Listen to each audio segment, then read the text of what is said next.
Kunja Bihari. Jaya Radha Madhava Kunja Bihari. Jaya Radha Madhava Kunja Bihari. Gopi Jana Vallabha Girivaradhari. Gopi Jana Vallabha Girivaradhari. Gopi Jana Vallabha Girivaradhari. Gopi Jana Vallabha Girivaradhari. Yashoda Nandana Bhaja Jana Ranjana. Yashoda Nandana Braja Jana Ranjana. Yashoda Nandana Bhaja Jana Ranjana. Yashoda Nandana Braja Jana Ranjana. Yamuna Tira Vanachari. Yamuna Tira Vanachari. Jaya Radha Madhava Kunja Bihari. Jaya Radha Madhava Kunja Bihari. Gopi Jana Vallabha Girivaradhari. Gopi Jana Vallabha Girivaradhari. Yashoda Nandana Praja Jana Ranjana. Yashoda Nandana Braja Jana Ranjana. Yamuna Tira Vanachari. Jamuna Tira Vanachari. Hare Krishna, Hare Krishna, Krishna Krishna, Hare Hare, Hare Rama, Hare Rama, Rama Rama, Hare Hare. Hare Krishna, Hare Krishna, Krishna Krishna, Hare Hare, Hare Rama, Hare Rama, Rama Rama, Hare Hare. Srila Prabhupada ki Jai.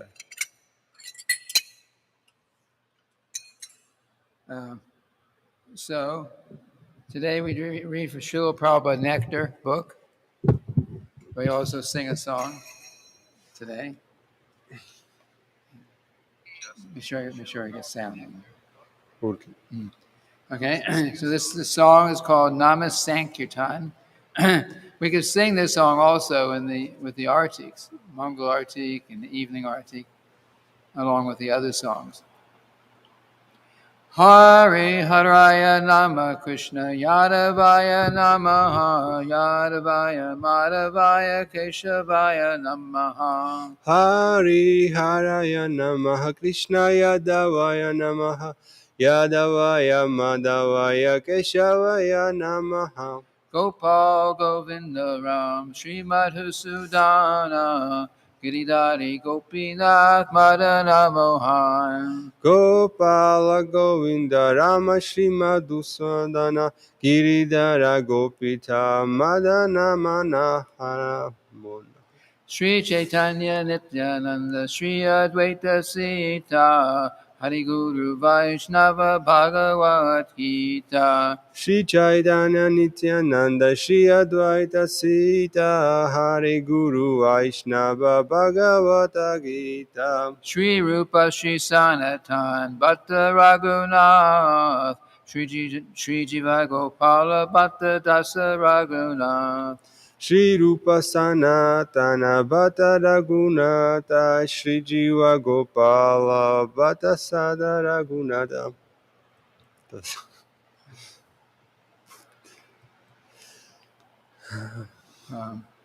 H.I. Gosar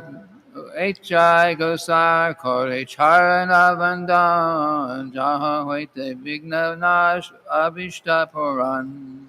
H.I. Gosai Kori Charana Vandan Jaha Hoite Vignana Sabhista Purana. H.I. Gosai Jai Mui Tardas Tasabara Pada Renu Mora Panchagras. Echai gosai jar muitardas tasabara padaranu mora panchagras. Tadira Charana Sevi Bhakta Sane Bas Jana Me Hoi E Abhilash. Tadera charane basi bhakta sena pas janame hoi ei abhilas. H.I. Gosai Jave Braje Koila Bas Radha Krishna Nitya Lila Kari Prakash. Echai gosai jabe braje koila bas Radha Krishna Nitya Lila Karila Prakash. Anande Bole Hari Bhaja Vrindavan Shri Guru Vaishnava Pare Majayaman. Anande bolo hari bhaja Vrindavan Shri Guru Vaishnava Bade Majayaman. Shri Guru Vaishnava Pada Padma Kori Ash Naruttama Dasa Kohi Nama Sankirtan. Shri Guru Vaishnava Pada Padma Koriyash Narottama Dasa Kohe Nama Sankirtan.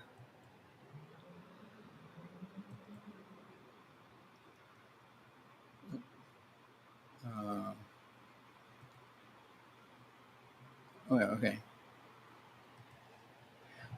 O Lord Hari, O Lord Krishna, I offer my obeisances to you, who are known as Hari, Yadava, Madhava, and Keshava.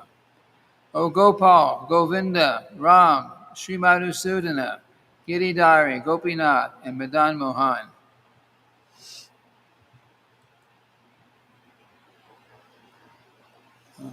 All glories to Sri Chaitanya Nityananda. All glories to Sri Advaita Acharya and his consort, Sri Sita Thakurani. All glories to Lord Hari, to the spiritual master, to the Vaishnavas, Srimad Bhagavatam, and Srimad Bhagavad Gita.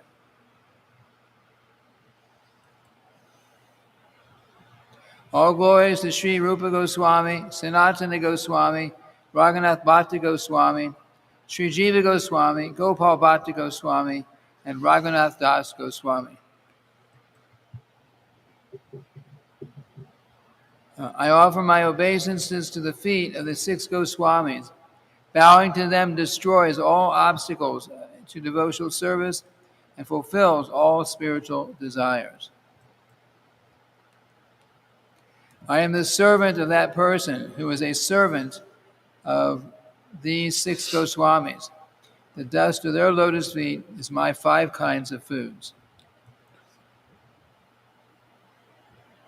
This is my desire, that birth after birth I may live with those devotees who serve the lotus feet of these 6 Goswamis. When these 6 Goswamis lived in Braja, they revealed the lost holy places and explained the eternal pastimes of Radha and Krishna. Just shout the names of Lord Hari in great ecstasy and worship the transcendental realm of Vrindavan while absorbing your mind in meditation upon the divine feet of the spiritual master and the Vaishnavas. Desiring to serve the lotus feet of Sri Guru and the Vaishnavas, Narottama Das sings the Sankirtan of the holy names of Lord Hari.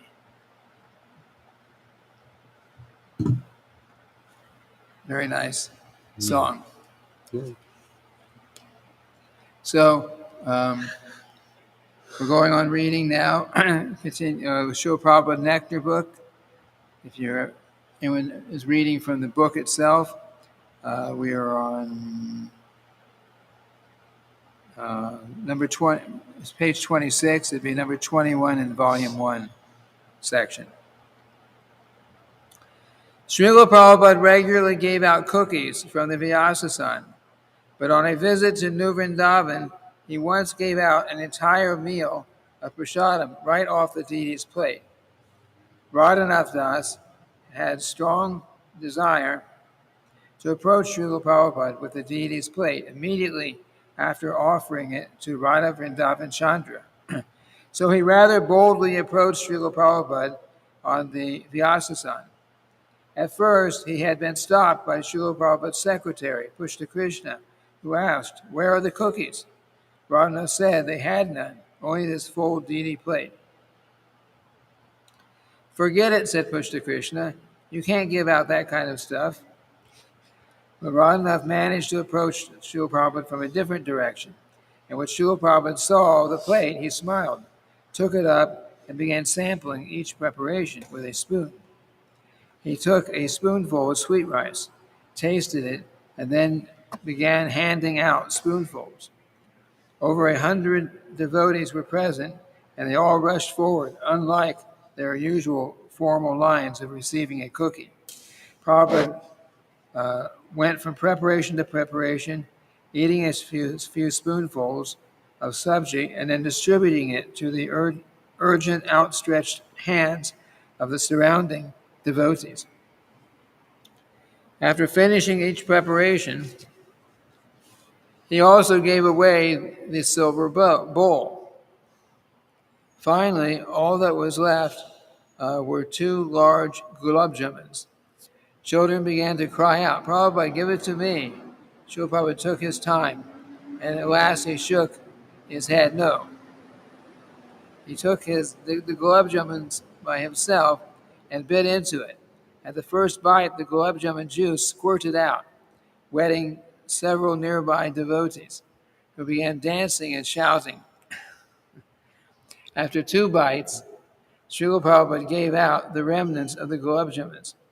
His first bite of the second gulab jamun also produced a stream of juice, and by now the whole temple room was turned into a state of happy pandemonium. The whole episode lasted about 15 minutes, and Srila Prabhupada was obviously feeling great enjoyment, laughing and watching everyone trying to get the Mahaprasadam from his hand.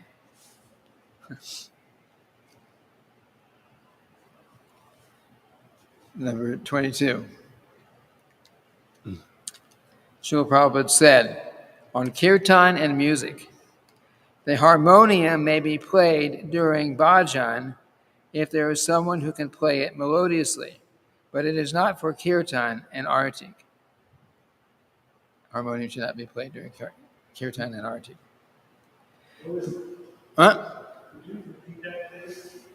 The harmonium may be played during bhajan if there is someone who can play it melodiously, but it is not for kirtan and arti. And arti. Yeah. So Tulsi Puja is okay. That's also, I think the distinction here, although it's true, Prabhupada didn't say specifically here, but my understanding is kirtan means you're chanting, it's like we call call and response. Right. Usually if there's kirtan, there's anyone here, then someone's chanting and someone's replying, responding. And for that, and bhajan means you're either sitting there by yourself and just chanting in your own private worship and nobody's responding to it. So that means that japa can be bhajan? No. If you're sitting by yourself chanting japa, is that bhajan? No, because bhajan's a music. I think japa is japa. But the idea, Srila Prabhupada's explanation, and there's a paper written up by the, it's in the GBC documents. You can see it online. Anyway, there's something written up, and Srila Prabhupada said the reason is because if you're during kirtan and you're playing harmonium, the tendency is the mind will follow the music, the harmonium, and will not be concentrating on the like the holy names, which is actually a fact. You try to follow along the music, you listen to the music, but it takes away distracts you from the actual chanting of the holy names. So during kirtan, when there's call and response, then we should not play harmonium. It's just kartals, mridanga, like that. and then there's bhajan. Bhajan really means that there's no one responding. which is you're playing it, and somebody might be listening, or maybe no one's there at all, and you're just playing and singing. But if there's somewhere where you're playing and singing, and somebody's responding, that's called kirtan. So it's the same thing if they have like Kirtan of the Holy Name Festival. Yeah. If they have like Kirtan 50 in Dallas where all the Bhajaneers come, they're all sitting and playing harmonium. Playing harmonium and they're playing this and flute. I'm not criticizing, but and then there's also, but everyone's there. There's hundreds of people there, and they're responding. Bhattacharya's there, you know. That's right. So according to what Srila Prabhupada said, we shouldn't be playing harmonium at that time. Really? Yeah. But anyway, I'm not gonna make a big issue of it. But this is what Srila Prabhupada said. Wow, that's heavy. Thank you. It's pleasing, but it's not necessarily. It's pleasing to hear, but it's not. Srila Prabhupada had his reason for saying like that. Okay. That was in a letter on January 11th, 1976. Prabhupada was present during a kirtan performed by his disciples in the Brooklyn Temple. For the devotees, it was the perfection of their singing and playing to do it with Prabhupada's personal pleasure. Do it for Prabhupada's personal pleasure. The mridanga player had been practicing to learn complicated beats, and he was demonstrating his rapid and intricate abilities in the kirtan. But Prabhupada stopped the music and said to the drummer, a devotee named Dhira Krishna, that he should follow the leader. Then he started the kirtan again, but it happened again and again. Prabhupada stopped the kirtan and asked the drummer to follow the leader. On another occasion, Prabhupada said the drum should not be louder than the voice. Yeah.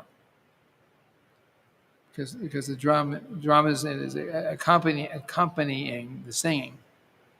It's accompanying the singing.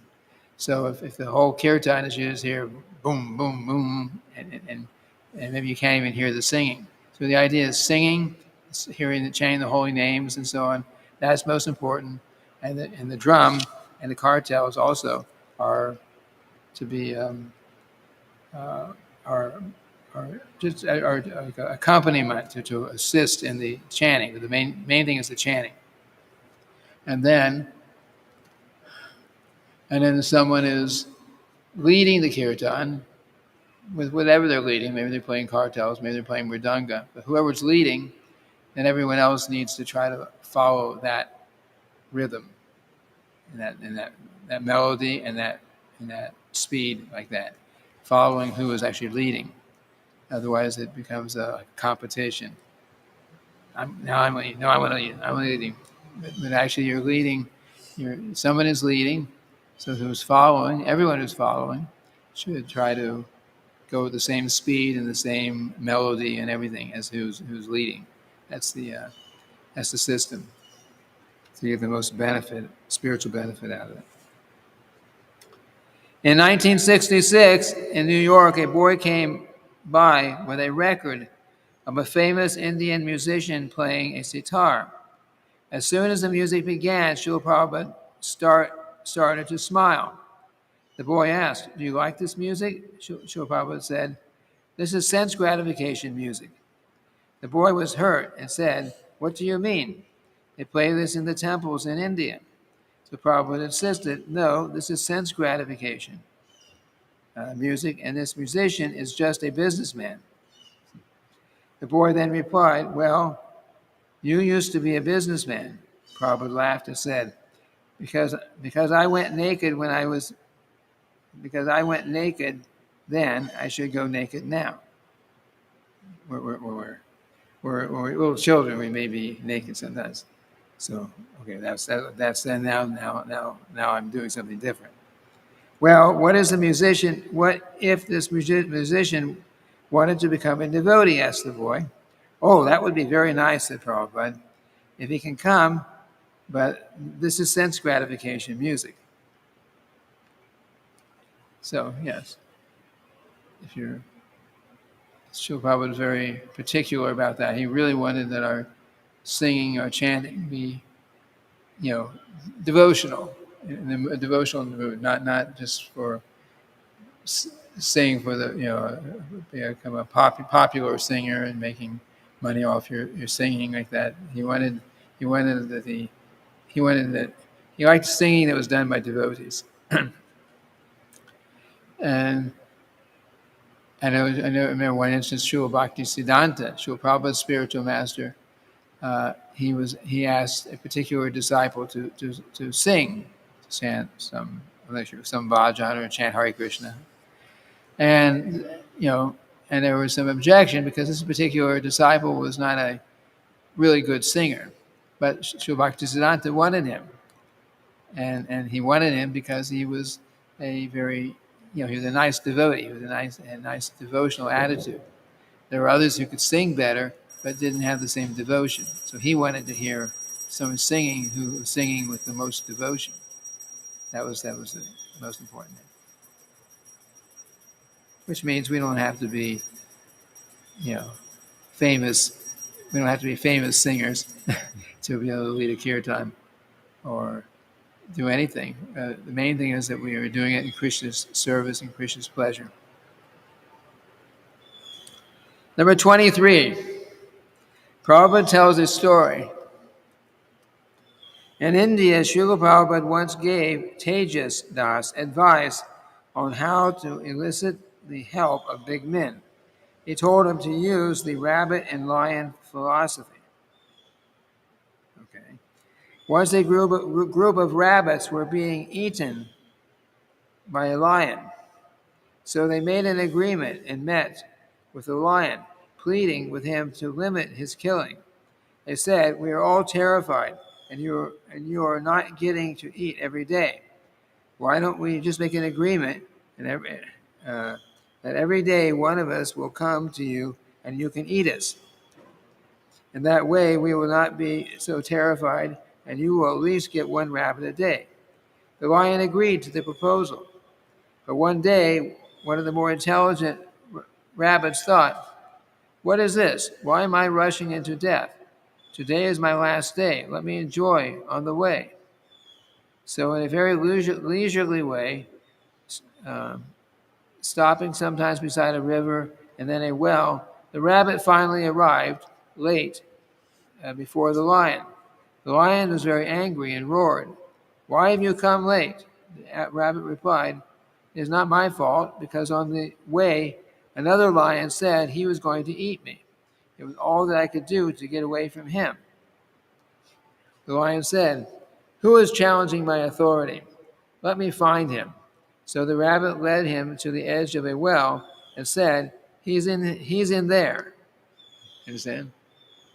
Edge of a well, so there's water, a big hole with water in it. "He's in there." The lion looked inside and saw the shadow of a lion. When he roared, the reflection lion roared back, so the lion jumped into the well to attack. In this way, the rabbit finished the lion. Prabhupada told Tejas that he could also do that. If a high-level man says something favorable, then you can go back to him and complain on his behalf. Tell him that you have told one of his clerks or ministers that the top-level man says they must give permission, but the clerks are not caring for his word. Then the top minister will say, "Oh, then I will go and finish him." In this way, Prabhupada advised how to get a top minister to help obtain permission. Srila Prabhupada was very intelligent. 24. Personal. His silence. He could take a morning walk in silence and then break it. Even more striking was his silent response to something you said. A disciple would ask a question and receive a long silence. A strange-minded woman from Cleveland once went into Prabhupada's room with some of her relatives and sat in his presence for a long time, while no one spoke at all. Later, she said that they all thought Prabhupada was doing something mystical. that they weren't supposed to talk, and that he was reciprocating by sitting there and not speaking, although considerable time went by. With his servants, he could travel long distances without talking. Once on a long flight from Germany to Australia, he was silent and said only a few things. When the plane landed in Australia, Prabhupada said that here in Australia it was green, and there in Germany it was green. So how can they say there is no life on the moon and other planets?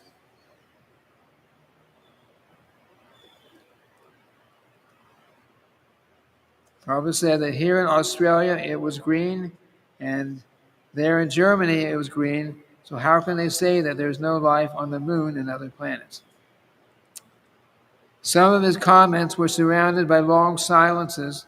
Sometimes he would chastise or question us by his silences, which would become so intense that we could not bear them, and you could not penetrate his silence. The quality of gravity is defined as follows in the Nectar of Devotion. A person doesn't express his mind to everyone, or whose mental activity and plan of action are very difficult to understand. It's called grave. To be grave doesn't mean that you are unhappy. It just means that someone cannot understand what you're thinking. And I will interject a little personal story here. And when I first joined the movement, I was still in Gainesville Temple. We were having our kirtan, one of our kirtans during the day, the morning. And then afterwards, the temple president asked me, because everyone there, and we were young then, so we could had energy. So everyone was, jumping up and down and dancing and singing loud, and I was just kind of like just standing there, not saying it. So he says, so afterwards he asked me, why were you not chanting and dancing? And I said, well, I said two things. I said, one was, well, it's just everyone else was feeling such ecstasy. I wasn't feeling, so I was waiting till I felt something, and then I would chant and dance. So he says, no, you've got it all wrong. We are Krishna's servants. He is not our servant.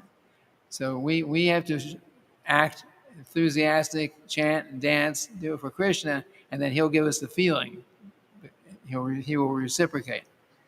And then I said also I read that we were supposed to be very grave. And he says being grave, he said the same thing it says here. Being grave means that someone just can't understand what you're thinking. That's actually the meaning of it. Krishna also, that's one of his qualities. He's very grave. When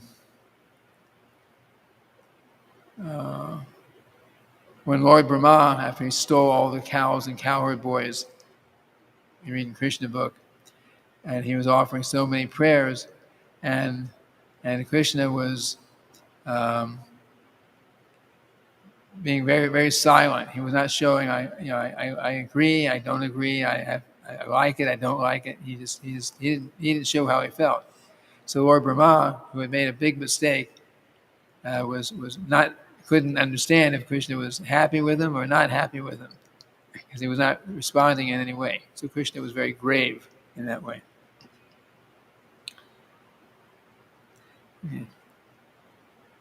Okay, going on. And he liked quiet in his room. He wouldn't tolerate noises. He would wake his servants to chase dogs when they were howling outside, especially when he was trying to translate in the early morning. And he would send his servants out to track out any odd noises in the building or thereabouts. During his lectures and classes, he would detect the slightest noise and ask that it be stopped. A slamming door broke his heart, he said. And sirens in New York, garbage trucks, dogs. In India, the tapping of the building construction. But he could tolerate it all.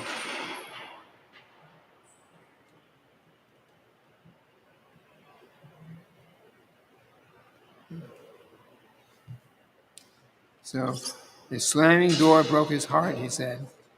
And sirens in New York, garbage trucks, dogs. In India, the tapping of the building construction, but he could tolerate it at all.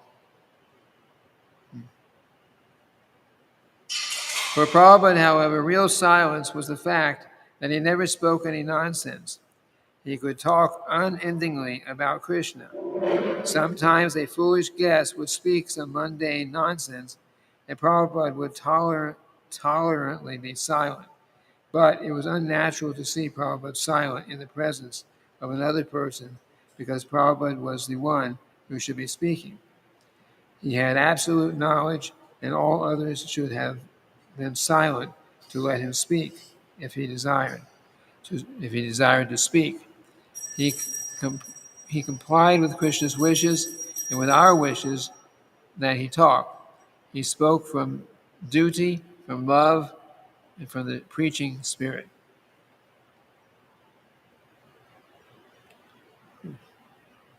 Yes, silence. It says one of the qualities of a devotee is it says devotee is silent.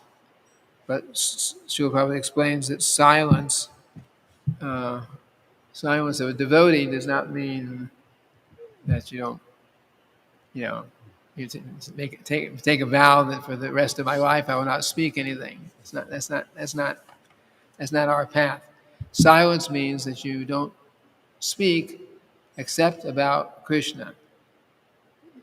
Speak what is necessary for serving Krishna, for pleasing Krishna, for glorifying Krishna. We don't waste our time unnecessarily talking about mundane things that are not related to Krishna. That is called silence. That is called silence. 25. When Srila Prabhupada first went back to India with his American disciples, he sometimes took them on tours of holy places in Vrindavan and Mayapur. One day Prabhupada was to go with a few disciples in an old American Dodge automobile to visit Devnagar, the birthplace of Bhaktivinoda Thakur. Prabhupada rode in the front seat with the driver, Shyamasundar Das, and about 4 other devotees squeezed into the back seat. They soon discovered, unfortunately, that the old Dodge didn't have a horn. Oh, it didn't have a horn. Beep, beep. No horn. Driving in India without a horn is almost impossible, and the journey was an anticipated 2 hours. Srila Prabhupada was therefore concerned how they would be able to make it. Soon after they had started, however, Prabhupada devised a horn of his own making. He found a metal plate in the car. Then he had the car stop, and boys got him a stick off the ground. As they rode along, Srila Prabhupada would hold the plate outside the car window and bang it with a stick whenever there was need of a horn for passing cars or for shooing people and animals from the road. The devotees were amazed and overjoyed at the simple display of Prabhupada's horn, which he continued to operate from the front seat during the whole journey. This will be copied by the Indians, said Prabhupada. They will think that it is a new American invention. They will also get plates and sticks and use them instead of the horn. Understand? Yeah. Yeah, in India, you can't. you're on the street, their horns are beeping constantly. It's just the way the society is. You got to constantly beep your horns, otherwise there will be accident. So Srila Prabhupada knew that, and they had no horns, so he just made his own, making some noise with a metal plate and a stick. Number 26. When his godbrothers saw that Tejas Das and his wife were sometimes quarreling, they suggested that he should talk to Prabhupada to allow him to take sannyas. They said it would better enable him to preach. Tejas admittedly thought that his marriage was difficult, and so he resolved to ask Srila Prabhupada at the next opportunity. In those days, in India, it was not at all difficult for devotees to approach Srila Prabhupada in the privacy of his room and ask him such personal questions. Finding Prabhupada alone one evening, Tejas approached him. "So, what do you want?" asked Prabhupada in his typical direct manner. "I want to take sannyas," Prabhupada said Tejas. Just at that moment, before Prabhupada gave an answer, his servant brought him his evening prasadam, some vegetables and fruit. "Take some prasadam," said Prabhupada, and he put a piece into Tejas' hand. Then Prabhupada gave him more and more until it was falling out of his disciple's hand. Tejas put out his other hand, and Prabhupada filled that one up also. While Tejas became preoccupied in balancing all the prasadam in his two hands, Prabhupada asked, "Why do you want to take sannyas?" "For preaching, Prabhupada." "But that you're already doing," he said. "Prabhupada," Tejas said, "I have family life. Having family life is full of hindrances. But your wife is a very nice wife," Prabhupada objected. "She is cooperative. She is expert at deity worship. She plays mridanga nicely and harmonium. She's a nice girl. Why do you want to take sannyas?" Tejas replied, "Prabhupada, because married life is very dangerous." Married life is very dangerous. Prabhupada replied, "Married life is dangerous? I don't see any danger. You tell me, what is the danger?" Tejas could see the drift of Prabhupada's instruction. He thought, if the spiritual master says there's no danger, Tejas no longer felt up to arguing, and Prabhupada changed the subject to the practical preaching matters in India. Yes. Number 27. Starting in the 1970s, India became more and more Srila Prabhupada's home base. His travels to the West became like tours away from home. While traveling to India in the winter of 1973, Srila Prabhupada caught a cold and tried to get rid of it by moving from Los Angeles to Dallas, which he had heard was sunny and warm. But Dallas was also overcast. Prabhupada began talking of returning to Mayapur as the only place where he could be at ease and get well. It would be a long trip back, so he had made no definite decision. But one night, about 1 a.m., he walked into the room adjoining his and woke his servant and his secretary. "Let's go back home, back to Godhead," Prabhupada said to them while standing in the darkness of the unlit room. His disciples awoke and offered their obeisances to Prabhupada, wondering what he meant. "Prabhupada," they asked. "Yes," he repeated, "I want to go back to Godhead. I want to go to Mayapur." So they returned to Mayapur as soon as possible. Once in Mayapur, Srila Prabhupada's health recovered. There he was most informal and pleased. In those early years, there was not much building development, and the devotees were undergoing austerities just to live there. Srila Prabhupada mixed with them freely and in a friendly way. They would walk into his room, and sometimes he would walk into theirs. Sometimes even his own servants didn't know exactly where he was at different times of the day. He might be on the roof alone, or sometimes he would walk unaccompanied out to the front road. The devotees in Mayapur couldn't help but appreciate that Srila Prabhupada was special when he was living in the Dham. They felt it was like the informality of Krishna in Goloka as contrasted to Krishna's opulence in Dwarka. Srila Prabhupada in Mayapur was special and informal in that way. Number 28, little drops of nectar. Madhuvisa Das had been the president in Bombay ISKCON, but to Prabhupada he expressed his dissatisfaction, particularly in working with the Indians. He wanted another preaching field. He said that he considered the Indians to be very sneaky and tricky, and that he didn't like dealing with them.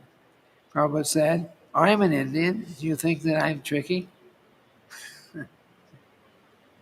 "No, not you, Srila Prabhupada," said Madhuvisa.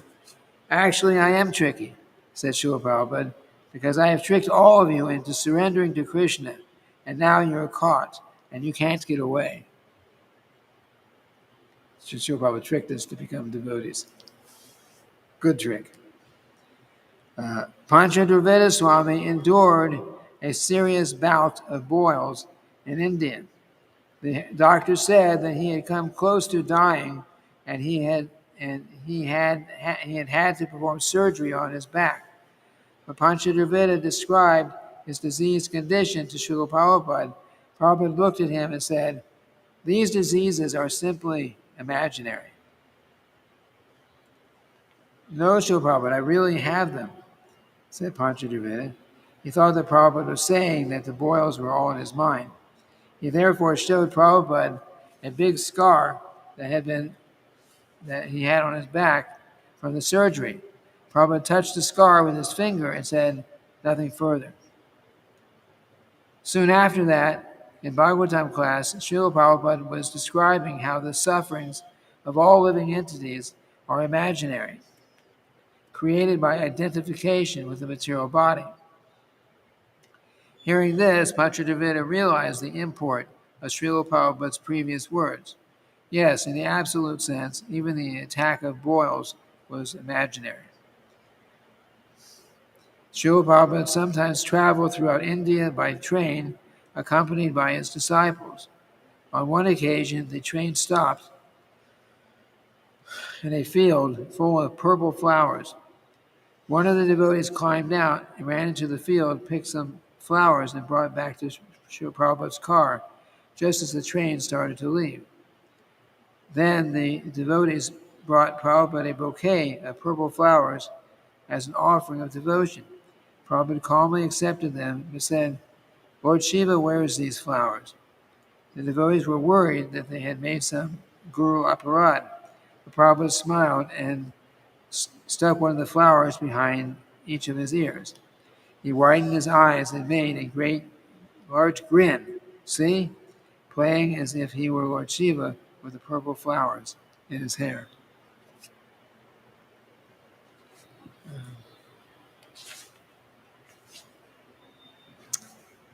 Okay, I think I'm out of time. Questions? Never any questions? Let me just see if anyone else has questions here.